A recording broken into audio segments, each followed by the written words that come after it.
mbokki téléspectateurs yi ñuy seetaan ñu ngi leen di nuyu bu baax a baax tey jii ñu ngi ci quartier général bu coalition Yewwi Askan Wi te Abdoulaye Ndiaye di seen candidat ci mairie bu Louga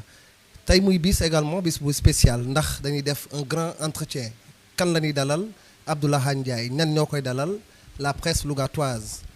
Aline Badara Mbaye nekk ci fi nga xamante moom mooy Ndiambour TV suñu doyen Pape Diakhaté di journaliste bu dootul natable fii ci Louga ak man mii di Doudou Diop wala DJ Dot nekk ci Louga TV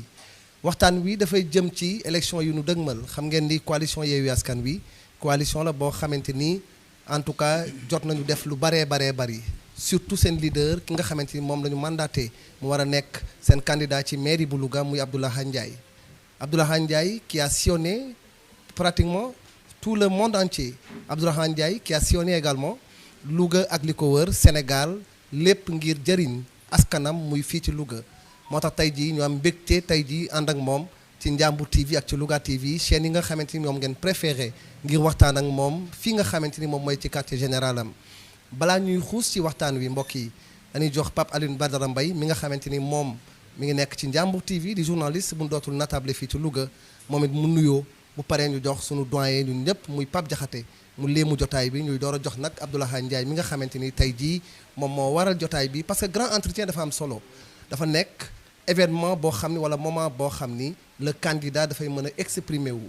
il a eu l'initiative créé ko moom mi nga xam ne moom mooy Abdoulaye Ndiaye di candidat ci élection municipale yi ci fii ci Louga bu Yewwi coalition Yewwi Askan Wi moo tax c'est un événement de taille c'est un événement phare un événement à garder forcément dans les mémoires collectives ndax nag du lu tuuti ki ñu seet si Abdoulaye Ndiaye la ñu seet si et c'est la presse lougatoise balaa ñuy xuus ci waxtaan wi ñu jox Papa Aline Badara Mbaye moom it mu nuyoo. jërëjëf DJ Dot damay nuyoo di wax je me nomme Aline Badara Mbaye comme ni mu ko waxee journaliste Ndiambour TV tey nag mu nekk innovation de taille bu nga xamante ni mun na noo wax ni c'est la première dans l'histoire de la région de Louga un candidat boo xamante ni day dem ci jongante législative yi ñu jàpp ko ci ñaar fukki fan ak ñett ci weeru janvier ca tum 2022 muy wéy turu Abdoulaye Ndiaye mu séena partout à travers le monde comme sama confrère DJ Dot si ni mu ko waxee kenn dootu ko présenté innovation de taille la def mu nekk la nga xamante ni style américain man laa koy tuddee parce que tey jii nii li mu def nii c'est pas évident et c'est pas donné à n'importe qui mu nekk la nga xamante ni dañ koy waxtaane entretien la loo xamante ni nii internautes yi ñi ni seetaan à travers partout à travers le monde par le biais de Ndiambour TV et Louga TV ñoom ñëpp ñu ngi toog ku ci nekk di ko xaar mu nekk la nga xamante ni nii askan wi danañ ko soxla ñi nga xamante ni tamit ay militants lan ak ay sympathisants danañ ko soxla Abdoulaye Ndiaye ci question yi nga xamante ni dëgmal nañ ko tout à l'heure dana ci ñëw nekk la nga xamante ni nii c'est la première fois dans l'histoire de la région de Louga ñu def benn innovation def entretien jël presse locale bi jëmale ko rek ci li nga xamante moom mooy laaj yi di jox rek ki nga xamante ni nii moom mooy sama doyen Dot junjun na ko léegi nii dama koy bàyyi rek jébbal ko kàddu gi moom mu léemu parce que tey bu ñu fi toogee moom sax lañu waroon njëkk a jox kàddu gi muy yëkkati maanaam ay kàddu waaye rek doon nii rek tungu di teew ñuy nataal dañ koy jox kàddu gi ci kanam tuuti danañ dem ak Abdoulaye Ndiaye moom mi nekk candidat à coalition Yewwi Askan Wi au niveau de la région de Louga ci innovation de taille bi. Merci Papa Aline Badara vous êtes partout dans la diaspora di nous seetaan Louga TV Ndiambour TV vous êtes à Louga au Sénégal vous nous suivez on est en direct fii ci quartier général bu coalition Yewwi Askan Wi ñu jox sunu doyen Papa Diakhaté mu léemu jotaay bi après ñu jox nag li nga xam mooy sunu invité tey jii un invité de marque Abdoulaye Ndiaye di candidat coalition Yewwi Askan Wi doyen kaddu gaa ngi noonu. jërëjëf Doudou maa ngi leen di remercier bu baax di am mbégte trop ci ànd ak yéen yow ak Aline Badara ngeen samay ay jeunes frères di sama ay collaborateurs pour ñu war a mener ensemble jataay bi gannaaw loolu nag damay nuyu ziar waa coalition Yewwi Askan Wi ñoom ñi nga xam ni ñoo waral bis bi di leen féliciter aussi ci format bi du ma répéter sax ni ngeen ko waxee mais lii moom bulet la Louga c'est la première fois ñu gis benn acteur politique woo ay journalistes ne leen nanu waxtaan poser leen question bu leen neex kon vraiment dañ koy saluer di am yaakaar aussi que ni yeneen acteurs yi danañ ci mën a inspiré wu pour que yoon wu mel nii mu gën a yaatu ba askan wi gën ci mën a jariñu kon Abdou Lahad Ndiaye gannaaw ba ñu la nuyoo yow aussi ziyaar la bu baax di la féliciter ci choix coalition bi ni ñu la jëlee def la candidat pour nga taxawal leen fii ci Louga vraiment dañ leen di encourager di aussi rafetlu bu baax di kontaan ci invitation bi li ngeen ñu boole ci jataay bi kon ma yem foofu antaan naa ñu dugg ci biir waxtaan bi.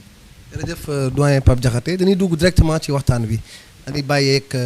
président Abdou Lahad Ndiaye di candidat bu coalition Yewwi Askan Wi mu nuyu téléspectateurs yi seetaan Louga TV ak Njambur TV Ndiaye ñu ngi lay gërëm bu baax ci sa disponibilité tey recevoir nga nu ci quartier général bi. ñu bàyyi la nga nuyoog ñu seetaan. asalaamaaleykum wa rahmatullahi taala wa barakaatu. DJ Dot Doudou maa ngi lay nuyu bu baax di la jaajëfal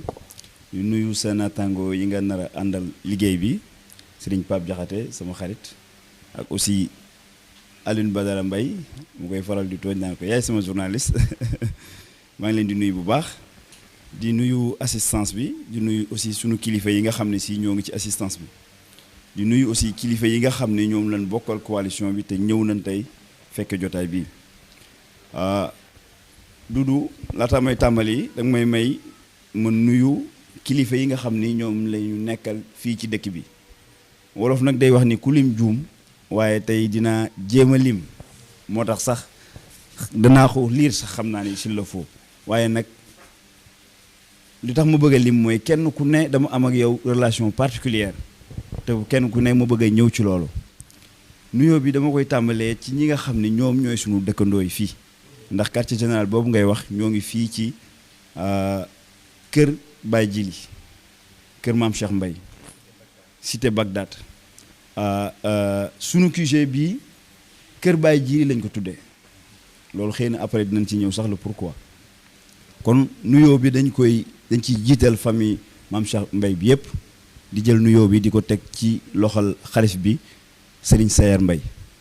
di nuyu aussi sunu xarit Serigne Khadim Mbaye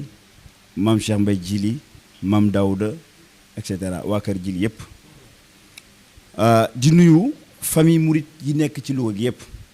nuyoo bi ma ciy jiital sama xarit sama Serigne Mouhamadan Mbacké ki nga xam ni ku ne xam na dayam fii ci Louga te bi ñuy tàmbali liggéey bi aussi dem nañ ba gis ko waxtaan ak moom wax ak moom ci li ñu naar ci dëkk bi li ñu bëgg ci dëkk bi ak naka lañ ko defee ñu am ci ndigalam am ci ñaanam am ci bénédiction am ñoo ngi koy nuyu di nuyu waa kër maam Cheikh Ibrahima Fall di jël nuyoo bi di ko teg ci xalif bi nga xam ne moo leen fi nekkal muy sëñ Abdou Fall moom it bi ñuy tàmbali liggéey bi dem nañu ba këram waxtaan ak moom li ñu namm ci dëkk bi li ñu bëgg ci dëkk bi ñaan ko ndigal ñaan bénédiction am ci ndigal ba tàmbali liggéey bi di nuyu aussi waa kër Serigne Fallou waa kër Serigne Fallou ñooñu dañu am relation particulière ak man ndax kilifa ya fa ne muy Baye Amdi Sall ak Baye Fallou Sall ñoom ak samay wayjur daanaka ñoo defandoo lépp ci yoonu murit fii ci Louga kon maa leen di nuyu waa kër Serigne Bassirou bu mu nee waa kër Serigne Bassirou dama ciy boole waale waa kër Serigne Louga yëpp nuyoo bi ma koy jël di ko teg ci loxol Baye Atta Mbocc Baye Bass Atta moom it di samay wayjur di nuyu waa kër Serigne Baara bu mu nee waa kër Serigne Baara nag nuyoo bi dama koy tàmbalee fii ci jotaay bi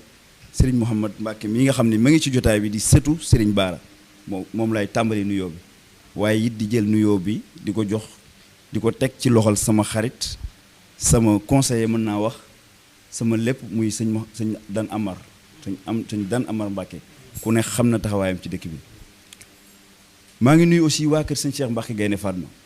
foofu it nuyoo bi dama koy teg ci loxol sëñ Xaadim Mbacké sëñ Xaadim Mbacké mën naa ni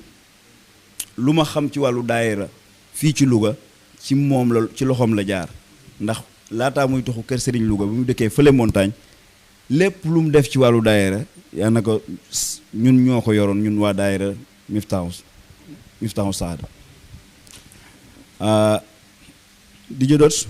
maa ngi nuyu waa kër sëñ Thierno Mountaga Tall di jël nuyoo bi di ko teg ci xalif bi muy Serigne Thierno Bachir di ko jaale gorom bi nga xam ni mooy soxna si Thierno Cheikh Omar di ñaan suñu borom xaare ko àjjana di nuyu famille Tidiane bi yëpp famille Tidiane bi maa ngi tàmbalee ci waa kër sëñ Abbas jël nuyoo bi di ko teg ci loxal sëñ Cheikh Tidiane Sall di ko ziyaare di ñaan bénédiction am di ko nuyu di ko jéggalu aussi sur le fait que ñëwaguñ fa incha allah dinañ fa yegg si te foofu it dama faa bokk ndax samay goro lañu ndax barki démb laa leen may sama jarbaat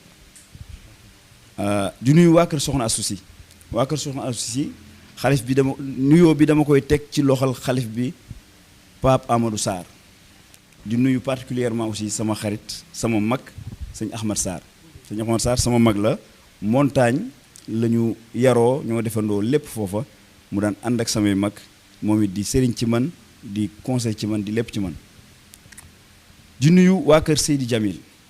bu ma nee waa kër Seydi Jamil damay nuyu tàmbalee ci sëriñ Moustapha Dia sëriñ Moustapha moom au delà de sëriñ gi mu doon si ñun dafa doon suñu goro parce que sama soxna wayjuram ak wayjuru wayjuru Moustapha Dia ñoo bokk ndey ak baay démb laa jóge këram démb dañuy waxtaan ci lépp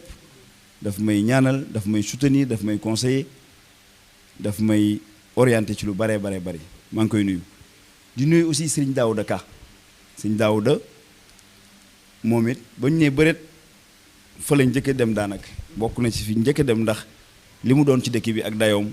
ak ñii nga xam ne si ni ñoo ngi ànd ak ñoom liggéey bi sax fii te ñoo xam ni ak njabootam lañu di nuyu imam raati bu Louga muy Serigne Saliou Dem ñoo ngi koy siyaare di ko jottali sunu nuyoo maa ngi nuyu aussi waa kër El Hadj Majib Diop bi yëpp di teg loxo nuyoo bi ci loxol Pape Diop waaye di ko teg particulièrement ci loxol Serigne Alioune Diop mi nga xam ni mooy loxoom mooy porte parole am di nuyu aussi waa ñasee yi nekk ci dëkk bi nuyoo bi ñu koy teg waa ansaaru diin ñu koy teg ci seen loxo ñu jottali ko képp koo xam ne si nii ci nga bokk famille chérifienne bi di teg loxo bi ci xarit bi Chérif Sall Aïdara yooyu ñu particulièrement Chérif Maodo Aïdara moom yaakaar naa ñaari fan ci ginnaaw laa jógee këram moom it dañoo jàngandoo defandoo lépp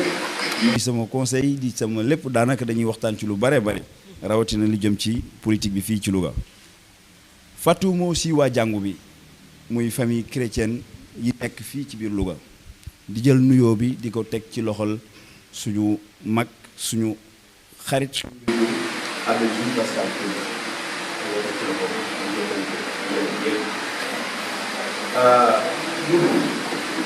faw ma nuyu aussi autorité administrative yi nga xam ñoo nekk ci dëkk bi ndax ñoom la suñu borom dogal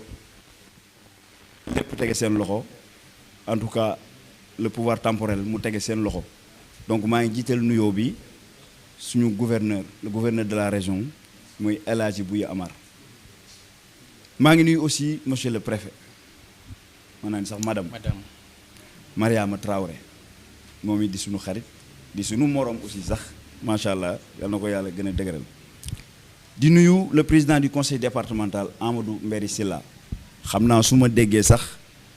dene ni gone gi moo yaradiku ndax sama nijaay la Mbéri Silla ak sama wayjur wu jigéen ñoo bokk benn baay donc xam naa ni sama nijaay laa waroon a wax maa ngi koy nuyu baax di ko ziar di nuyu aussi suñu maire Moustapha Diop moom it di xale di ndaw di koo xam ne bu baax di ko delloo wàccuwaayam gannaaw loolu aussi damay ñëwaat ci ñi nga xam ne ñoo ma féete droite muy waa coalition Yewwi Askan Wi ñi nga xam ne ñoom laa bokkal liggéey bi gannaaw bu ma leen nuyoo mais dama leen di sant aussi dama leen di sant ci doyloo gi ñu doyloo ndax duudu coalition bi ku ne xam na ni ay parti yu baree bare ñoo ci nekk ak ay mouvement te mouvement yooyu ak parti yooyu ku ne xam na ni ay ñi ko jiite ay nit yoo xam ne kenn ku ci ne doyoon ngaa doon meeru dëkk bi kenn ku ci ne mënoon ngaa yor dëkk bi teg ko ci anam ga mu war a tege te ba mu mat sëkk te teewul loolu yépp sama jëmm ji lañ doyloo ci ma nekk seen candidat donc dama leen di sant di leen wax ni yan bi xëy na neex na waaye diis na waaye dañu ñaan sunu borom kàttanal ñu ba nu li ñu namm ci dëkk bi ak lu ñu bëgg ci dëkk bi ak ñoom it seen yaakaar ju ñu am teg ko ci man suñu borom may ñu fekkee ak tal te kàttanal ñu ban mën koo yeggale. maa ngi nuyu particulièrement nag sama famille politique bi nga xam fa laa bokk muy waa Pastef les patriotes li tax ma leen di nuyu aussi mooy ci ay jamono bërki démb dañoo génn ci événement bu tiis muy convoi bo suñu président suñu leader Ousmane Sonko def woon ci Ziguinchor bi ñuy wàññiku suñu borom dogal accident am ba ay bakkan rot ci ñooñu ci seen bakkan rot it ñoo ngi ñaan suñu borom yokk seeni leer yokk yërmande ci ñoom di leen jaale di masawu coono famille yi di jaale aussi patriotes yëpp yi nga xam ne ñooy nekk Sénégal waaw kon Doudou xam naa ni nuyoo bi xaw na gudd waaye mënul woon ñàkk ndax Louga ak ay réalité am dëkk la boo xam ne famille religieuse yi yaakaar naa ni mu fi mel yaakaar naa bariwul dëkk bu mu ko mel fii Sénégal donc loolu rek laa bëggoon a def maa ngi leen di sant seen patience kon ñu mën a wéyal waxtaan wi. jërëjëf Abdou Lahad Ndiaye ci introduction bi ku la déglu dana xam ni am nga ancrage bu fort ci Louga bokk nga fi bokk bu wér wante teewul ci mbedd mi ci rajo yi dañuy dégg ñu naan Abdou Lahad Ndiaye mooy kan xamuñu ko xëy na nekkoo fi woon looloo tax ñu bari umpale la ba jamono yi nga dellusiwaat ak nii mu demee léegi ñu bëggoon rek nga wax ñooñu nga xam ni ñoom ñooy am yu ñuy laaj jëmale ko ci yow kan mooy Abdou Lahad Ndiaye maanaam ci sa jaar-jaar lay aju daal gannaaw li nga xam ni wax nga ko fi yëpp. sëñ Pape maa ngi lay nuyu lu bari Abdou Lahad Ndiaye doomi dëkk bi la li tubaab naan faire ses humanités fii ci Louga laa ko defee maanaam fii laa juddoo fii laa yaroo fii laa màggee fii laa aussi jànge fii laa jànge sama école primaire maa ngi commencé école 1 yeggale école Jéemeen jaar CMT dem lycée Malick Sall ma jeexal fa sama bac 2004 am fa bac S1 série S1 yàlla dogal suñu borom dogal ma am prescription dans les universités françaises ma dem foofu yeggale fa sama jàng maa ngi commencé ci benn premier diplôme bu ñuy wax technicien supérieur en maintenance industrielle bi formation boobu jeexee dañu waroon a tànn les meilleurs élèves pour ñu dugg dans les grandes universités dans les grandes écoles d'ingénieurs françaises yàlla dogal ma bokk ci man ak sama benn xarit bu ñuy wax Mohamed Baba Seck maa ngi koy nuyu d'ailleurs au passage bi ñu demee ñu yóbbu ñu école polytechnique de Marseille fa la jàngee fa la amee sama diplôme d'ingénieur en industriel et en informatique bi ma fa jógee def naa benn master recherche ma defee ko Canada entre France ak Canada master boobu maa ngi ko def ci simulation des systèmes complexes lu jëm ci lépp loo xam ne événement la bu war a ñëw rek te muy nekk un événement discret naa du ma dugg ci technique bi loolu simulation yi ni ñu koy defee ba ci élection yi nga xam ne ñu ngi ciy jëm simulation yi ci mën a li mën a xew ak bu xewee ni mu war a demee et cetera xeetu xam-xam boobu noonu moom laa jàngi woon Canada ba ci feu de ndax Canada nekk na dëkk boo xam ne loolu dañ ci am spécialité bu doy waar ndax dañuy faral di am ay lakk ak yu ni mel loolu dañ koy simuler master boobu laa defee woon Canada bi ma ñibbisee France nag falaa tàmbalee liggéey ma liggéey fa juróomi at 2014 yàlla dogal na ni man ci sama jëmmi bopp léeg-léeg dafa mel ne dama xawul a dëppoo ak salariat maanaam ñu def ma employé rek di ma fay moo tax 2014 sama contrat sax jeexul waaye dama ñaanoon ñu arrêté def break pour ma ñëw Sénégal xëy na loolu sax après dinaa ci ñëw ndax xëy na loolu moo waral engagement politique bi mais bi ma ñëwee Sénégal aussi ma investir fi dans plusieurs domaines bi ma ñëwee investir naa ci benn domaine dans la mécanique te sax du woon sama domaine de formation mais bi ma ñëwee rek xool gëm ni mbir yi dañoo war a changer ma amoon samay xarit yoo xam ne dañoo nekkoon dans la mécanique mais gis niñ doon liggéeyee ma xam ne xëy na ñii mën nañoo liggéey lu gën muy benn. ñaareel ba aussi yàlla dafa dogal ni de temps en temps dama doon jaay ay oto di ko jox ñi nga xam ne dañuy nekk fii Sénégal dama daan gis ni dañuy am ay panne yoo xam ne fii duñ ko mën a réparer wala ñu am ay jafe-jafe yoo xam ne dañuy obligé léeg-léeg ñu woo ma bitim réew ma dem ci concessionnaire yeeg yu ni mel te lépp daf doon aju ci wàllu informatique ak programmation ndax oto yu bees yi ku ne xam ne lépp électronique la. bi ma gisee loolu ma xam ni lii domaine la boo xam ne war nañ ko mën a def ndax jaaduwul ay oto nekk fii ci biir réew mi réparation beeg yu ni mel ñu koy defee bitim réew ci loolu. moo taxoon ma bi ma ñëwee ma créé benn entreprise bu nekk dans le domaine de la mécanique boo xam ne mécanique rapide la doon def mais aussi surtout électronique mu tudd CARES K électronique service mu ne woon Dakar 2017 yàlla dogal ak jafe-jafe dëkk bi li ñu ci bëggoon amuñu ko ci waaye teewul dañu ko garder structure bi ba léegi mi ngi exister mais delluwaat bitim réew ñu delluwaatee bitim réew comme dama ñaanoon bi rek ma reprendre aussi en tant que salarié mais quelques mois laa fa def xam ne lii du sama yëf ci laa créé sama entreprise bi bopp bi ma créé entreprise bi maa ngi ko tuddee STAM STAM maanaam Serigne Touba amul morom laa tuddee entreprise bi maa ngi ko tuddee STAM consulting loolu sax xëy na ci ay xaal moo taxoon lañ nekkoon sax ndax ay jafe-jafe yu ñu xawoon am ak tubaab bi ñu tuddee ko noonu STAM consulting boobu noonu moo waral tey am nañ ci entreprise bu nekk fii Sénégal bu tudd STAM Sénégal ak STAM France ñoom ñaar ñëpp yore activité dans le domaine de l'informatique dans le domaine de la location automobile et cetera ñoo ngi ci yëngu di ci sant suñu borom bu baax.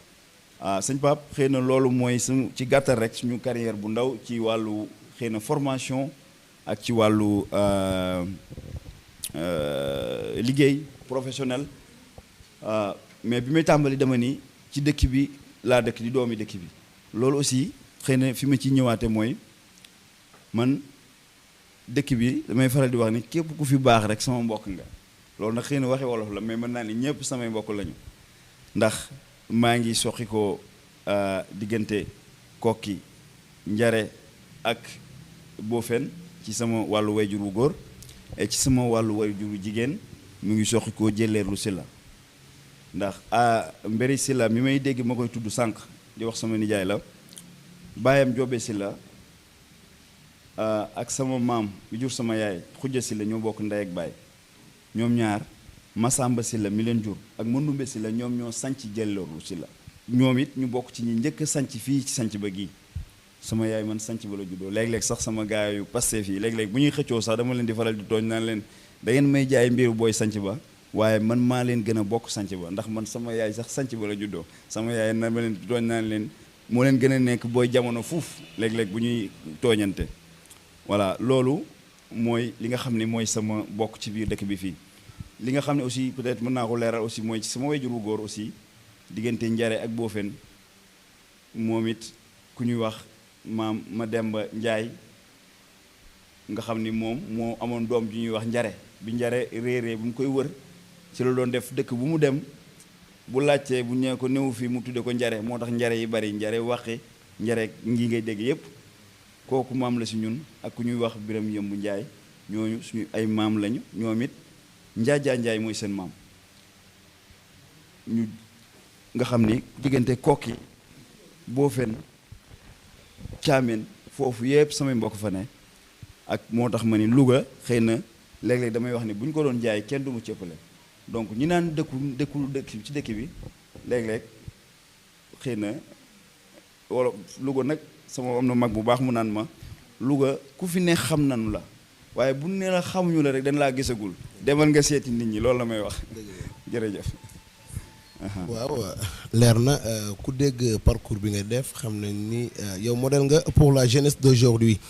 particulièrement jeunesse lougatoise mais man dafa am laaj mooy laaj question bi njëkk bi rek concernant ci sa investiture au sein du parti PASTEF gis nañ ni amoon na ay quelques polémiques tey ban appréciation ngay def ci li nu mel. waa Alioune Badara sama investiture xam naa xëy na bu Pastef bi ngay wax waaw bu Pastef bi nag Pastef ñun yàlla dafa dogal ne ñu nekk parti bu nga xam ni bi ñu doog a juddu dañuy wax ni ay parti intellectuel ngeen maanaam da ngeen a bari problème yéen da ngeen a bari ay lijjanti xëy na looloo waral Pastef nekk parti boo xam ne dafa am démocratie xëy na la démocratie interne moo waral coow li ndax Badou xam nga ni bari na parti yu nekk fii ci biir dëkk bi te déggoo fa benn coow ndax lu tax loolu mooy xëy na du ma ni démocratie amu fa waaye en tout cas kay fal ma nga ndakaaru te daan topp leen ci ginnaaw diw ñëpp topp ko Pastef xëy na amul loolu démocratie interne moo fa am démocratie interne bi aussi moo waraloon ñu ni dañuy fexe ba nu ñu amee le meilleur profil ci loolu nag ay coow amoon na ci wàllu critère ci wàllu yu ni mel waaye xam nga démocratie léeg-léeg dañuy foog ni àndul ak tànn wala àndul ak ay critères ak yu ni mel ñoo ànd ndax Sénégal gi dañ naan réewum démocratie la te xale yi toog tey am na si ñoo xam ne tey mënuñoo nekk président de la république ndaxte amaguñu at yi nga xam ne moom la ñu wax ni ku ko amul doo mën a dem mag ñi aussi am na ci ñoo xam ne mënatuñoo nekk président de la république parce que nee nañu léegi ku ëppal 80 ans doo ko nekk nee nañ aussi sax langue officielle bi nga xam ne moom la ñuy làkk képp koo xam ni peegoo ko nañ ko war a peege sax doo mën a nekk président de la république donc loolu ay critères la yu ni mel xëy na léeg-léeg tey buñ ko waxoon di ko bëgg a tënk taxaw ak Sénégal fii ñu ni tey lañ koy tënk xëy na coow dina bari loolu ndax ñi jàngul dañ ni déet du ci dal ndax nee nañ leen ku déggul tubaab doo nekk président buñ ko doon defaat tey coow dina bari lool ndaw ñi it danañ ni déet du ci dal ndax ñun ñi ay ndaw lañu waaye bëgg nañoo doon aussi président wala yu ni mel xëy na looloo waraloon coow li waaye aussi li ma ci wax rek mooy bu coow amee Pastef am nay instance te instance yi dañuy doxal seen liggéey comme ni mu waree te yaakaar naa sax ñi nga xam ne ñoom lañ seqaloon mbir mi ñoom it ay nit de ay juriste lañu bind nañ la ñu war a bind yóbbu ko ci instance su parti bi aussi ba mu leen di tontuwaat na leen ni leen ni ñu tànne Abdou Lahad Ndiaye amu ci luñ ciy wax lépp jaar na yoon vraiment loolu moo tax bi loolu amee it ñu tàllaloolu loxo ñëpp aussi dem nañ seeti ñëpp aussi ngir dajalewaat Pastef ndax Pastef aussi nag lu ñu mën a wax mooy don de soi moo tax ñuy wax ndax lépp loo xam ne aussi da nga koy def te don de soi rek tax normalement waruñu mën a réeroo voilà loolu mooy li nga xam ne si ni amoon na ci suñu investiture maintenant nag li firndeel ni aussi kilifa yi nekk Pastef juumuñu woon seen tànn aussi mooy coalition Yewwi Askan Wi ñu bokk coalition bi coalition bu mag la te ay kilifa ñoo fa nekk kilifa ya fa ne aussi te ñi nga xam ne si ni ñoo déposé woon ay candidat pour ay candidature pour nekk candidat su ma ci limee ku mel ne Lamine Diaw ak expérience am ak xam-xamam nekk universitaire nekk professeur d'université su ma ci limee aussi ku mel ne Lamine Gueye di directeur général de Corif microfinance xëy na war ngeen a xam ne kon ñëpp déposé woon am nañu dayoo am nañu aussi xam-xam am nañu compétence te suñu borom dogal na ni ba ñu xoolee ba xoolit ñoom nee nañu seen choix ñu ngi ko porté ci sama jëmm ji moo tax ma xam ni kon xëy na Pastef aussi juumuñu woon ci seenu tànn encore une fois aussi en toute modestie aussi ñu ngi ñaan suñu borom woyofal ñu yan bi te li ñu bëgg yéene ko askan wi Louga suñu borom may ñu kàttanu mën koo yeggale jërëjëf.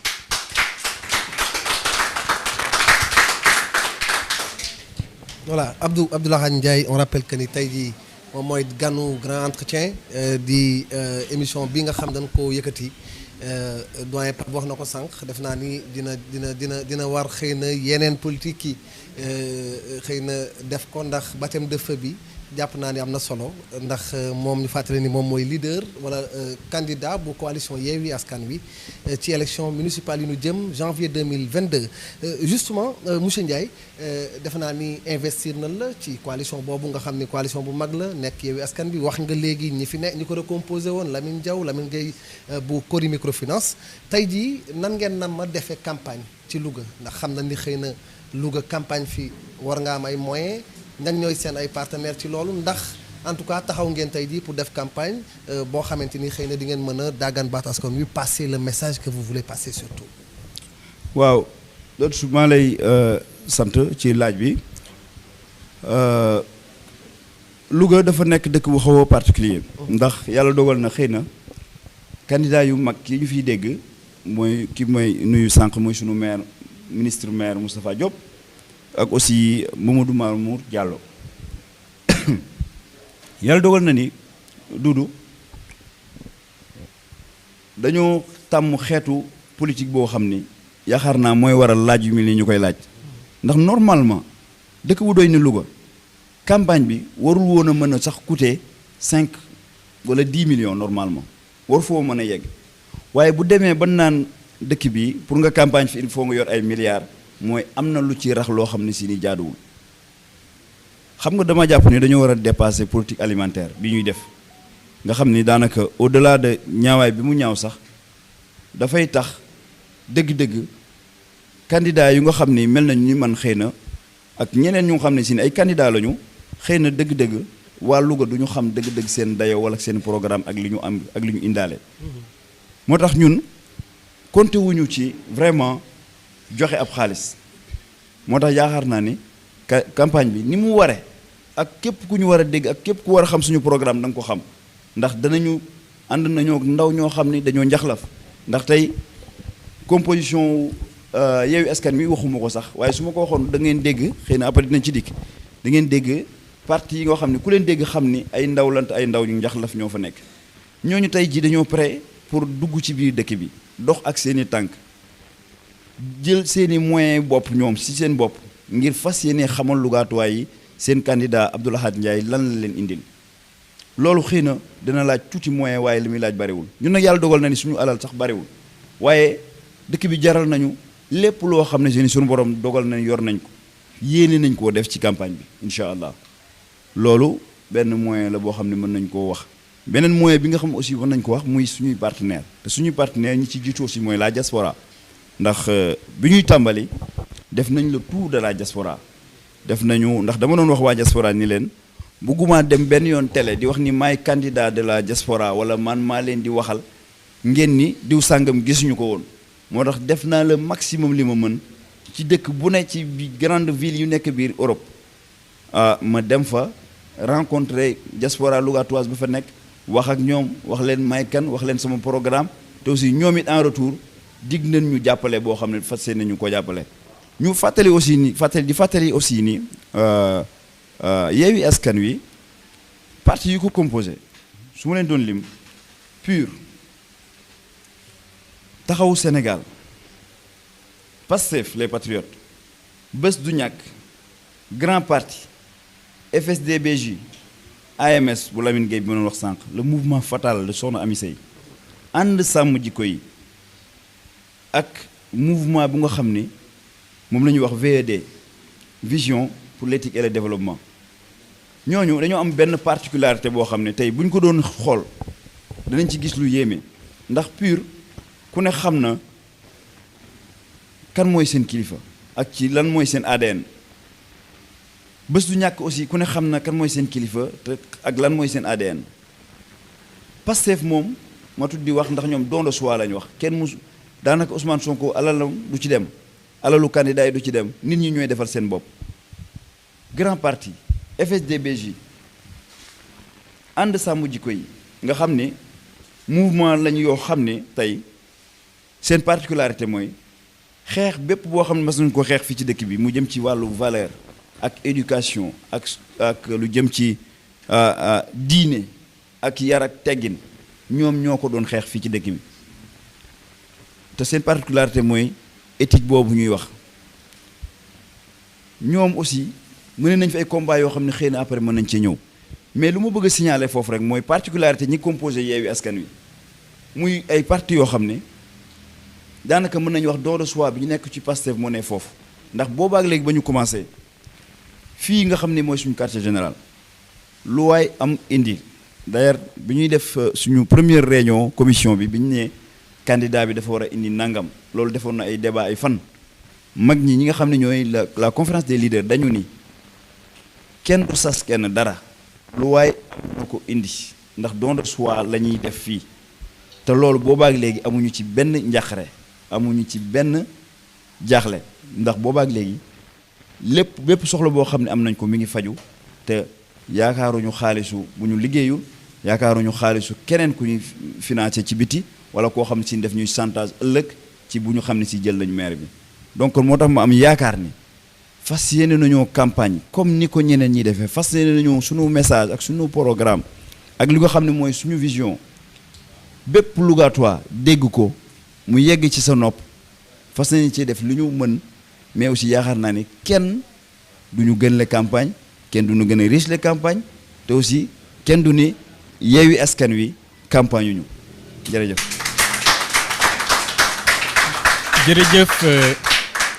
jërëjëf Abdou Lahad Ndiaye Doudou ñu fàttali rek à l'intention de ñi nga xam ni ñu ngi jël en cours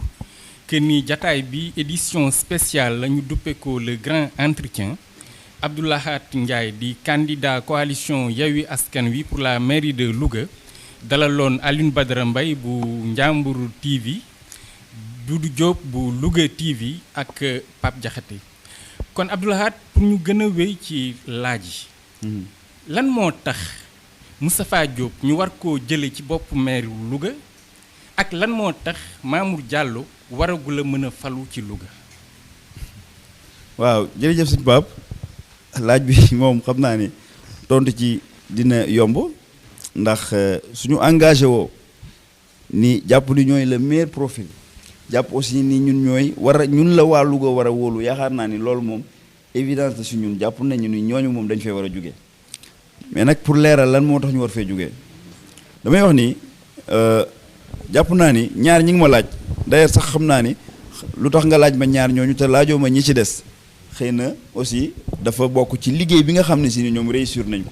maanaam fexe nañ ba bëgg a gëmloo Lougatois yi ni tànn bi entre bonnet blanc la et blanc bonnet fexe nañ ba gëmloo Lougatois yi loolu te ñaar ñooñu noonu ñoom ñaar ñépp xam nañ fa ñuy fanaani ñoom ñaar ñépp kuñ ci tànn xam nañ fa ñuy fanaani te fa ñuy fanaani moom borom kër googa waa Sénégal gépp àndandoo doyal ci sëkk muy Macky Sall vraiment kon Doudou kon sëñ Pape ñaar ñooñu jàpp naa ni buñ leen di fii jëlee kenn du ma ni nañ jël kii ma dugg ci diggante bi wala kii jàll non ma naan ñoom ñaar ñëpp nañu ànd ñu puusandoo leen ñu seet ñu bees ndaxte aussi damay dégg démb maa ngi dégg ci télé bi maa ngi dégg aussi ci débat bi ñuy laaj bilan wu Moustapha Diop am na ku ko doon défendre aussi di wax ni di wax mais li muy wax lépp daanaka génnul tali ak ay làmp xam nga dafa am loo xam dafa yéeme dafa doy waar maanaam ñoom déjà taaluñu làmp yi ndax Louga insécurité bi dégg ngeen ko ñu koy wax aussi defaruñu tali yi parce que Louga moom loolu xam naa ne ku amul oto sax ngay toog di ko expliquer mais képp ku am oto xam nga ni soo jugee Dakar boo wàcc route nationale bi boo dugg cee Louga sa premier problème ak sa première remarque mooy kàmb yi ngay dugg di def nii di balancer wu oto mënu fi baax dara mënu fi baax donc loolu ñuy wax ñaari yooyu nga xam moom seen vision foofu la yem ñaari yooyu ñuy wax sax defaruñ ko te ñaari yooyu aussi même buñ ko defaroon tey dama bëgg a xam tali lan lay jariñ suñ Pape tali xam nga tali dañuy wax ni dafay jariñ pour le déplacement des biens et services xam nga loolu lay jariñ ay tali mais bu fekkee bien amul service amul lan la tali bi jariñ même bu doon damay wax ni nag li may wax nag mooy bu doon defar nan tali laay wax nga xam ne fële service yam bien amul service amul mais bu mu ne service mooy l'économie doxul ndax benn xeetu économie moo am Louga ci la ndaw ñi nekk muy Jakarta dinaa ci ñëw après donc service aussi amul ndax tey ay service de livraison service postal nga xam ne si ni tey danañ xam fu nit dëkk et cetera ñu mën a livrer ak yu ni mel nga xam ne am na ci dëkk sous région bi waxtuma man bàyyi naa di jël exemple li may wax sama gars yi bàyyi naa di jël exemple ay bitim réew ak ay France ndax sous région bi rek léegi ay service de livraison ak yu ni mel ak service postal nga mën a toog fii bind lettre dugal ko fii mu yegg ca kër diw ndax kër yi numéroté nañ ko xam nañu mbedd yi nu mu tudd ak nu mu mel dëkk yooyu yëpp am nañ ko fii Louga amu fi muy benn ñaareel ba mooy bu ñu taaloon lamp yi lamp taal ay lamp képp lan lay jariñ est-ce que maag yow bu ñu taalee lamp yi lu ñuy def dañuy toog di xoolante naan yaa ngi may gis maa ngi lay xool gis nga ma gis naa la taali lamp lan lay jariñ xam nga maanaam seen vision foofu mu yem noonu ñu bëgg koo gëmloo nit ñi man jàpp naa ne man daan naa dégg ci ay programme wala ay bilan wu Dabi Diagne bilan wu Mansour Bouna yàlla na yàlla yërëm yokk seen leer Mansour Bouna Ndiaye seeni bilan laa daan dégg tali ak lamp tey bu ñu demee ba 2021 ñuy dégg ay bilan tali ak lampe ñu koy xëccoo kii naan ko taal naa fii kii naan ko taal moo fee te d'ailleurs la preuve pour wan ni sax loolu la gëm mooy tey ku ne xam na gis na ci dëkk bi tey ci suba lampe solaire yi machine bi koy monter oto bi mi ngi wër dëkk bi fu ne mu teg fa benn lampe ñaari lampe ndax Moustapha barki dem bi mu ñëwee Louga wax na ko nee na bientôt semaine prochaine da ngeen gis ay réalisation commencé mooy lampe te loolu du économie xam nga Louga problème bi mu am mooy économie moo amul fii économie maanaam da ngay xëy suba toog ba ngoon jot bu dee ku jugee biti feneen la ci bitim réew nga ñëw fi boo ñëwee aussi da ngay xëy ba toog jot amoo dara loo def activité amu fi xale yi liggéeyuñu mag ñi liggéeyuñu jigéen ñi liggéeyuñu loolu pour man politique bi ñuy war a def ñoom foofu lañ ko war a centré te ñun nag loolu la ñu indi foofu la lañu centré suñu vision foofu la suñu programme nekk ngir fexe ba ñun gannaaw taali lampo defee tali lu nga nekk dëkk naat ndëkk boo xam ne si nii boo fi duggee lépp loo soxla da nga ko fi am bañ a génn biir dëkk bi loolu mooy li nga xam ne si ni mooy suñu vision ndax xam nga jaaduwul tey boo bëggee yenn xeetu siège yi sax da ngay dem ba Ndakaaru Louga boo bëggee yenn xeetu seetu yi da ngay dem ba Ndakaaru boo bëggee njàng mu baax da ngay dem ba Ndakaaru ndax gis nga ni fii yaakaar naa école de formation yi ñaari école de formation ñoo fi nekk boo bëggee bu ñu amee bac dañuy dem bitim réew dañuy dem Ndakaaru xam nga loolu moo dul yoon loolu nag li ko waral mooy bu ko fekkee da ngaa am ay maire boo xam ne vision ci tali ak lampe la yam aussi nga am maire boo prétendant wala bëgg a nekki maire muy Mamour Diallo nga xam ne moom it programme moom bi yëpp génnul loolu jafe-jafe day am suñ pap loolu daal moo tax ma jàpp ni war nañ leen a mën a fee jëlee teg ñu fi ñun ñi nga xam ne indi nañ programme indi ay partenaires te programme bi aussi nag au-delà de d'être un programme inclusif nga xam ne maanaam ñëpp dañ ci gis seen bopp mais c'est un programme participatif programme la boo xam ne ba ñu demee bitim réew moodu bu ne bu ndajeeg yow dama naan lan nga xalaat ci investissement Louga ndax am nga foo investir léeg-léeg nga daje ku ni la investir naa lu baree bari am naa ay kër Ndakaaru nga ni ko Louga mu ni la genn kër ga ma dëkk laa fa am nga ni ko lu la tere investir mu ni la nan laa koy defee jeunesse bi accompagner wuñ leen amuñu formation amuñu compétence lan nga bëgg ma fa nga fay jéem investir nan nga du ma fay defee usine naka laay amee sax main d'œuvre boo xam ne danañ ko def bu fekkee jeunesse bi formé wuñu leen et cetera donc programme boobu noonu di leen déglu ñoom seen i jafe-jafe moo tax ñu indi ko dugal ko ci mu nekk un programme inclusif et participatif aussi xam naa dinañ ci ñëw après bu gën a yaatu jërëjëf. jërëjëf Abdou Lahad gannaaw ba nga indee ay éclaircissement ci maanaam question bi la grand pape posé man damay rester rek ci mouvance bi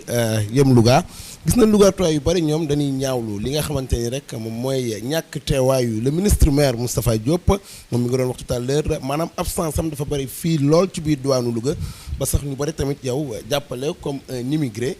tey jii ban tontu ngay indi ci li nu mel. waaw Badou laaj boobu aussi xëy na ñàkk waxtaan ak nit ñi mooy waral xëy na nit ñi duñu xam aussi wala aussi sax ay adversaires politiques di ko utiliser pour bëgg a yàq mais sànq bi may wax sama parcours maa ngi wax ni 2014 dama ñibbisi bi ma ñibbisee bokk na li ma motivé woon pour ma ñibbisi mooy jàppoon naa ni man bokk naa ci ñi nga xam ne wóolu woon nañ Macky Sall 2012 bokk naa ci ñi nga xam ne campagne nañu pour li fi nekk jóge fi bi mu wootee ay programme di lancer ay lu mel ne un programme bu ñu doon tuddee programme PSEJ bi mu ko wootee man wuyu si woon naa man nee naa comme yor naa ay xalaat ci wàllu yi muy wax domaine yooyu noonu naa ñëw bi mu ñibbisee Sénégal 2014 malgré bac plus 7 bu ma am dama inscrire université Cheikh Anta Diop licence bac plus 3 pour mën a suivre seen formation yooyu noonu ma def benn licence bu ñuy dans le domaine de l'agrobusiness et bi ma noppee comme yoroon naa un projet dans l'agrobusiness aussi ma présenté projet bi soumettre leen ko mais yàlla dogal ni jëluñu ma mais ñoom sax laay wax ci seen i pexe ak seen i tappale ndax booba xëy na yënguwuma ci seen biir nekkuma un politicien aussi loolu tax na xëy na jëluñu programme boobu ci la continuer sama yoonu bopp investir dans d'autres domaines 2014 boobu nag particularité bi mooy bi may ñibbisi sëñ Pape yaa ma ko doon laaj sànq dama ànd ak soxna si dama ne ko jógal ñu daw ñu dem Sénégal dama ne ko jógal ñu dem Sénégal suñu dëkk lañu war a développer moom yàlla dogal na aussi mu nekk un ingénieur en génie civil maa ngi ko nuyu d'ailleurs au passage ñu ñëw Sénégal moom it amoon na sax tuuti njàqare ndax nee na moom laxat bu ñu demee Sénégal la ñuy def et cetera lu ñuy dundee nangam nit ku ñuul la sénégalaise la fii la juddoo Louga la juddoo yaroo Louga jànge Louga aussi waaw d'ailleurs bi may tudd sànq maa ngi naan la sëñ Moustapha Dia bu Baye Maodo Dia yaayam ak yaay sama soxna ñoo bokk ndey ak baay donc fii la dëkk Louga jànge Louga moom it yàlla dogal mu demoon France ñu xamante fa bi ñuy ñëw aussi indaale njaboot gi bi may ñëw dama indaale xale yi indaale ñëpp indaale aussi un projet entre quoi un programme ak de l'engagement ak yaakaar 2014 laa ñibbisi ba ma ñibbisee ak léegi moom aussi pour rassurer ko li ma njëkk a def mooy fexe ba mu am liggéey dans une entreprise boo def génie civil fa la nekk boobaa léegi ba fan yii lay doog a créer entreprise bu boppam donc pour wan ni rek sama soxna fii la ne samay doom Sénégal la ñu ne école sénégalaise la ñu nekk te yàlla xam na ni mënoon naa leen bàyyi foofu wala sax mënoon nañu fa dem et cetera mais booba fii la ñu nekk ñoom fii la ñu dëkk fii la ñu nekk donc man Sénégal laa dëkk Louga ak Ndakaaru diggante bi fi lay jaabante ak Touba xëy na foofu sax la samay tànk gën a bari donc kon Louga laa dëkk ñibbisi naa depuis 2014 investir fii di jàppale ay ndaw di jàppale aussi sama bopp pour aussi développer économie dëkk bi mais loolu aussi Badou dina am lu ma la ci leeral tuuti dama jàpp ne aussi wax la boo xam ne man dafa may def ree sax léeg-léeg ndax bu fekkee ni ku tukki woon nga wuti am wala nga wuti xam-xam nga am ko wuti expérience am ko ñibbisi ñu ni la dëkkoo fi loolu man dafa may def ree damay jàpp ni kon mbir mi xamatuma lu muy nduru ndax boo fi juddoo yaroo fi jànge fi ba am ñaar fukki at dem wuti xam-xam wuti fa aussi mën-mën ndax liggéey nga fa ay quelques années pour am expérience ñibbisi ñu ni la dëkkoo fi loolu man damaa jàpp ne ay ree la maanaam ñu ni la doo mënoo ñoo jiite mënoo indi xam-xam ba nga jàngi woon ndax dëkkoo fi fële nga dëkk demal toog foofu noonu dellul foofu noonu nga toog fa loolu lay nuru te loolu ay nax la yoo xam ne aussi politiciens yi dañu koy faral di def dañuy bëgg ñun ñu nekk ca bitim réew wala aussi moodu yeeg diaspora bi ñi nga xam ne bëgg nañoo dugg ci mbir mi ndax ñoom seen chance mooy tukki nañu dem nañ bitim réew gis nañu la fa ne gis nañu développement bi gis nañu ni ay nit dong ñoo ko porté amul dara loo xam ne si ni lu compliqué la ñu bëgg ñëw dañuy bëgg di participer ndax am na ay association xam tudduma leen sànq mooy association yoo xam ne association de la diaspora la ñu ñoom ñëpp dañu bëgg a participer ci élection municipale yi ndaxte xam nga élection yi dafa am une particularité moo xam ni dinaa ci ñëw après maanaam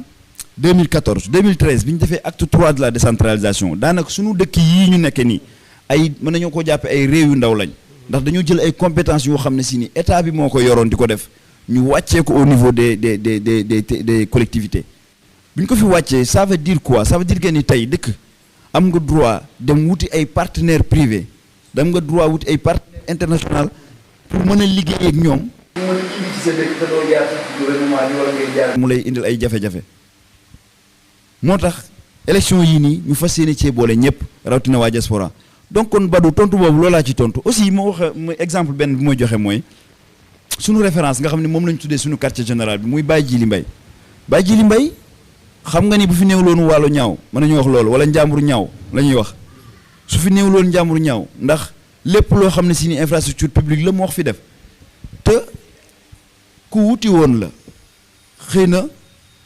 am la wuti woon ak xam-xam waaye yàlla dogal na may na ko am te sous région bii ngay gis nii fépp foofa dem ba léegi tey ay entreprise am ak ay investissement am ma nga fa di jur lu bari di liggéeyloo dëkki waa ay réew doomi waa dëkk boobu noonu te bi mu amee dafa ñibbisi Louga te bi mu ñibbisee Louga bu ni ko woon dëkkoo fi Badou dana ñaaw de njàmbur dana ñaaw de bu ni ko woon doo xam-xam ba nga wuti woon doo ko wàccee dana ñaaw xam-xam la am la wuti woon ba mu ko amee dafa ñëw ñibbisi toog ci dëkk bi investir ci dëkk bi jàppale waa dëkk bi defaral waa dëkk bi kon moo tax ma jàpp ni képp koo xam ne si nii ci diaspora bi nga nekk jàngi woon am xam-xam bëgg ñibbisi boo ñëwee na ngeen engagé wu dugg ci lii nga xam ne si nii mooy naka la ñuy sàmmee bëgguma ko tuddee politique xam nga politique boo ko waxee léeg-léeg dañ koo ñaawal ñoom ba ku ci dugg da ngay xaw a am looy sàmm ak looy bañ ak léeg-léeg sax nga am kersa wax ni damay politique léegi man léeg-léeg ma dem ci samay xaritu sëriñ soo xam ne damay am kersa sax ni leen léegi damaa dugg ci politique bi mais man dama ko bëggoon ñu koy tuddee xidma ndax loo xam ne da nga ni dama bëgg a dimbali askan wi fexe ba li ñëpp bokk ñëpp jot si ñu xool nu mu gën a rafetee ñu koy def te lépp ñu teg ko ci don de soi wala nangam loolu yaakaar naa ni lu sell la lu tedd la loolu nag ñoom ñoo ko bëgg a ñaawal ba di ñu ko bañ ñu koy def moo tax derrière suñu candidature bi am na loo xam ne ma profité ci wax ko tax nuyu ma leen muy ay cadres yoo xam ne ci benn mouvement la ñu bokk ñu leen di wax la génération Louga avant tout maanaam Louga avant tout ñoom dañu ni l'intérêt des Lougatois avant toute chose ëpp nañ plus de 30 ingénieurs yoo xam ne tey seen xam-xam mën naa ci citer koo xam ne barki démb mi ngi fi woon d'ailleurs maa ngi koy nuyu au passage Serigne Moustapha Sarr oto boo gis fii nii ci Sénégal wala ci bitim réew ak partout nga xam ne ci ni Renault la wala Peugeot système de anti-pollution bi ñetti nit ña ko doon programmer moom ci la bokk moom moo daanaka la ci ëpp sax moo ko doon def te Lougatois la fii la dëkk barki démb daf fa vacances yi def fi 1 mois màggal delluwaat kooku tey bokk na ci cadre yoo xam ne si ni ñu ngi ci génération Louga avant tout mën naa la limal aussi ku ñuy wax Mouhamed Baba Seck ku ñuy wax Gagne Sidi Ndiaye ay ñoo xam ne tey ay Lougatois la nekk bi ñu nekkee fii dañ leen a ràññee woon ci seenum njàng ñu nekk ay ñoo xam ne ñoom ñëpp ay bac mention lañu amoon dem bitim réew jàngi am xam-xam tey lu ñuy xaar mooy ñu am cadre de développement boo xam ne si ni autorité yi dinañ ko créer ba ñu mën a ñëw impulser développement Louga ñëw indi seen xam-xam d'ailleurs am nañ ay projets yoo xam ne si ni mi ngi jëm ci wàllu éducation wala jëm ci ay universités yoo xam ne dañ ko liggéey fii ñu mën koo defee suñu dëkk fii ñooñu tey buñ toxewee naan leen boo dëkku leen fi dañ leen a importer bu leen fi ñëw mooy dañ ñoo bëgg a naxaat na xale yi lànk na Lougatois yi lànk te lii ngeen def tey fexe leen ba candidat bu ne mu def ko na ku ne ñëw wax la li mu nar ci dëkk bi wax la ni mu ko nammee ak naka la ko nammee ak yan moyen la koy defee wax ak nit ñi lu wér te loolu mooy respecter nit ñi respecter Lougatois yi am na politique boo xam ne dafa war a jeex am na xeetu politique boo xam ne baru dafa war a jeex donc nag kon pour gàttal rek ci laaj bi fii laa juddoo fii laa yoroo fii laa màggee wuti woon naa am ak xam-xam yaakaar naa xëy na xam-xam bee ci ëpp am bi waaye fas yéene naa ko ànd ak samay àndandoo sama équipe fas yéene ko ànd ak suñu coalition bi waaye Yewwi Askan Wi fas yéene ko ànd ak ñi nga gis ci ginnaaw ñu samay rak fas yéene ko ànd ak aussi suñuy mag yi fi nekk te def ñu confiance jiital ñu ngir développement dëkk bi. voilà Abdou Lahat nee nga wuti woon nga xam-xam ak am-am c'est vrai xam-xam ci politique dafay am ndax da ngaa jékki-jékki rek ànd ak xëy na say partisans politique ci élection municipale yi ñu jëm wala da nga ko mbapat avant mbapat mooy ndax Abdou Lahat Ndiaye politicien la woon avant nan la demee sa ancrage ci politique benn bi mooy coalition Yewwi Askan bi comment ça a été le casting parce que wax nga Lamine Diaw xam na ni Lamine Gueye directeur Cori microfinance ay mainlevée la woon bi ñuy choisir mandataire bi wala nan la demee waaw Doudou question bi moom xam naa ne tontu bi dana du gudd yaakaar naa ndax bu ma bëggee expliquer sama carrière politique moom xam naa dañ naan ma tojoo fenn loolu lañ ma xale yi wax ndax man awuma carrière politique damay faral di wax ni du ma politicien maanaam damay faral di wax aussi sama gars yi ma ni li ñu bëgg bu ci suñu gars yi buñ ci tegee woon yàlla xam nañ dañ leen di bàyyi ñu doxal ndax man xëy na li doon sama passion mooy industrialisé ci business laa nekk man loolu mooy sama métier loolu laa xam ak informatique digitalisation yu ni mel loolu laa xam moo tax ma ni du ma politicien dama bokk ci Lougatois yi nga xam ni ak wala sénégalais sax laay wax ndaw ñi nga xam ni jàpp nañu ni tukki nañu gis nañu ci bitim réew leneen gis nañu aussi ni lii ñu nekkee mënut lu wéy mënutuñu dund mënuñu nekk dëkk yoo xam ne dañu coloniser pendant 500 ans nañu maanaam esclavage jàpp suñuy maam di takk di yóbbu et cetera dem ba mu yàgg mu doy ñu coloniser ñu ñëw ni ñu mënalu leen seen bopp dañ leen di jiite dañ leen di daggal seen dëkk yi fii Ndakaar la tudd fii Rufisque fii nangam wut seen drapeau pincé tout nangam coloniser ñu wax ñu nu ngeen di def loolu jeex ñu xataraayu bañ ñu am ngeen indépendance ca dem leen ñu continuer sur la ñuy tuddee le néocolonialisme maanaam ñoom ñu nekkaat fi am ay mainmise ci suñuy ressources téye ñu mënuñoo développer ñu nekk ci loo xam ne au-delà des aspects sous-développement mais aspect kersa gi ci nekk dafa ëpp boo génnee bitim réew léeg-léeg surtout nag bu fekkee ni da ngay nekk di liggéey ak tubaab yi léeg-léeg wala ngay liggéey ak wala nga yilif leen sax léeg-léeg am na foo xam ne doo fa ñemee yegg ak ñoom ndax fa nga bàyyi ko fa nga bokk muy loo xam ne dafa sax ruslu ñuy continuer comme ça ñuy continuer nekk ci sous-développement avancé bi nii dafa sax ruslu mu bokk ci sénégalais yooyu nga xam ne jàpp nañ ni dootuñu ko bàyyee ak ñii de politiciens yi maanaam ndax amoo xam-xam boo amul xam-xam aussi tu te fais pas entourer dañu am xam-xam bu góo ko am xam-xam ku am xam-xam bu jógee bitim réew wala mu jógee feneen wala mu jógee ci biir réew mi da ngay fexe noo ko faagaagale bëgg lu baax aussi bëgg indi lu baax ku indi projet et cetera nga fexe ba du mën a sotti et cetera yu ni mel ñoom ñu mel noonu nga xam ne moom moo tax ñu toll fi ñu toll nañu waxante xam nga léeg-léeg sama gars yi léeg-léeg bu may wax ak opposant yi dama leen di wax ne leen non waa pouvoir bi laay wax dama naan leen sincèrement parler débat bi du gudd lan laay wax mooy est-ce que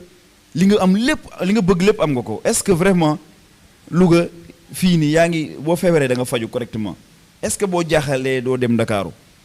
ku jaaxle Ndakaaru dem Maroc ku jaaxle Maroc dem bitim réew et cetera fii man barki dem visité naa fii nga xam ne si nii mooy maternité bi nga xam ne xale yi yiy doog a juddu te matuñu fi ñu leen di def crèche bi demal nga xool dudu faw nga dem fa xool faw ngeen yóbbu fa seen caméra yi xool ngeen xool yan condition la xale yooyu nekk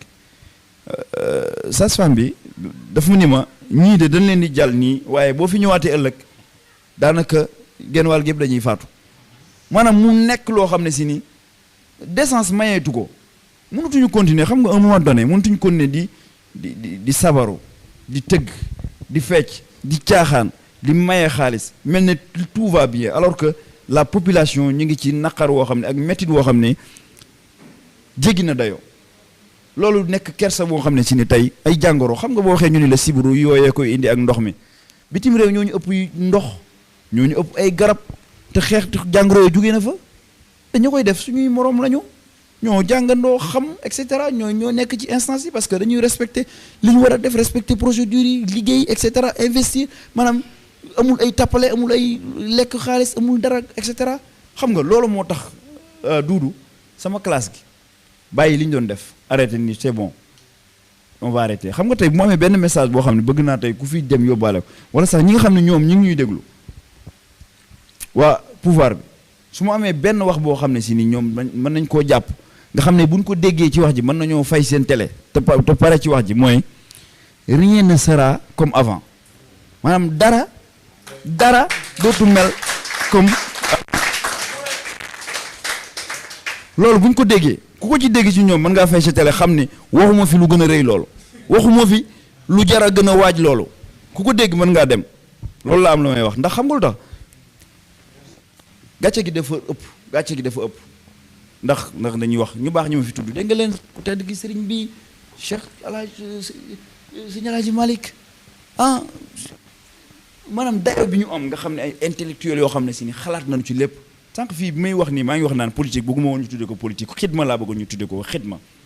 ndax xidma Sëriñ Tuubaa da ko conceptualiser le don de soi bi ñuy wax nii tey d'ailleurs loolu sax mooy tax ma lay tontu di wax ni man loolu moo tax ma dugg ci politique bi xanaa xamoo loolu tax sama ànd ak Pastef yomb ndax parce que damaa ñëw fekk leen dégg leen naan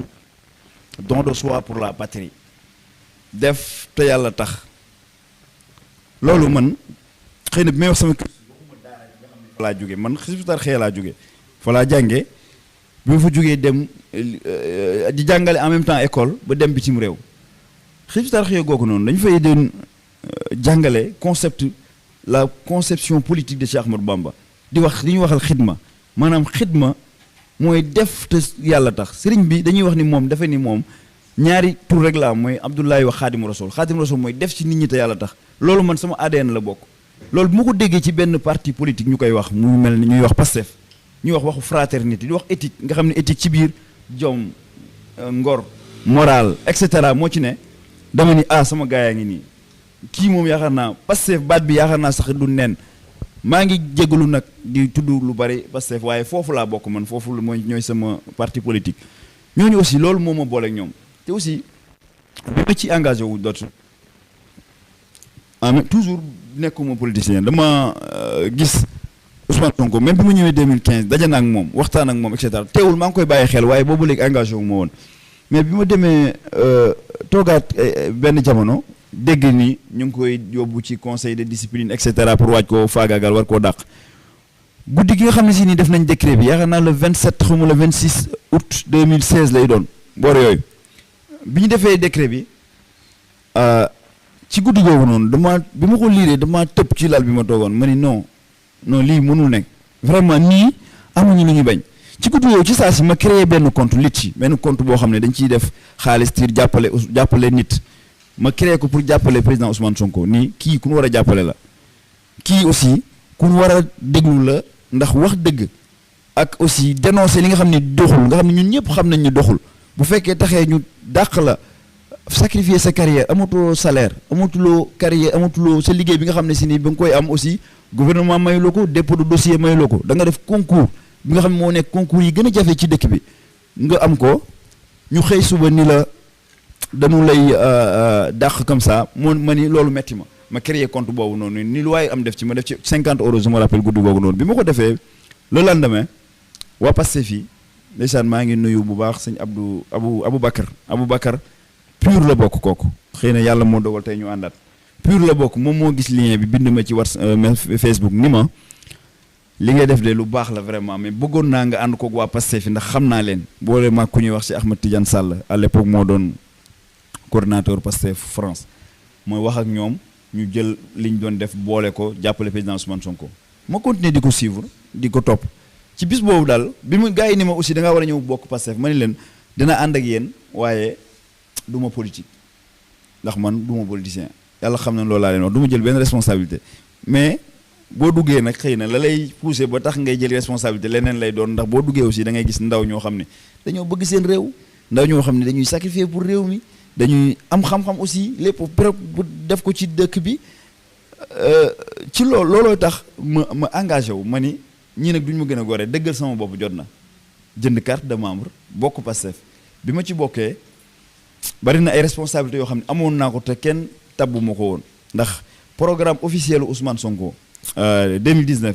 site bi nga xam ne si ni moo ko def mooy support numérique bi parce que dama ni woo gars yi ni leen programme bi ndax am na support ñu ni ma amul na support numérique ñu ni ma xalaataguñ ko de yaakaar naa am na daal benn site bu ñuy kii waaye yaakaar naa ni daal jàppandeegul ma créer loolu boole ko ànd ak ay patriotes nekkoon chef de projet bi def ko muy le site jotna.org bi nga xam ne suñu programme officiel fa la loolu it aussi ma ànd ak ñoom liggéey bi ànd ak yeneen patriotes yoo xam ne maa ngi leen di nuyu aussi muy waa bureau bi nga xam ne fa laa bokk muy SNIT muy secrétariat national à l'IT et à la digitalisation man samay responsabilité ci Pastef fii national loolu la lépp loo xam si ni projet la jëm ci jumtukaayu xarale yu bees yi ak jëm ci infrastructure man may responsable bi man may rendre compte directement samay njiit ñoom ñooy rendre compte président Ousmane Sonko looloo tax ma engagé wu bi ma engagé woo nag yàlla dogal aussi en même temps comme ni may wax comme du ma fi géej te damay dem ak dikk aussi en même temps sama njaboot nekk fi ma fi ne ci laa ànd ak waa Pastef fii fi ne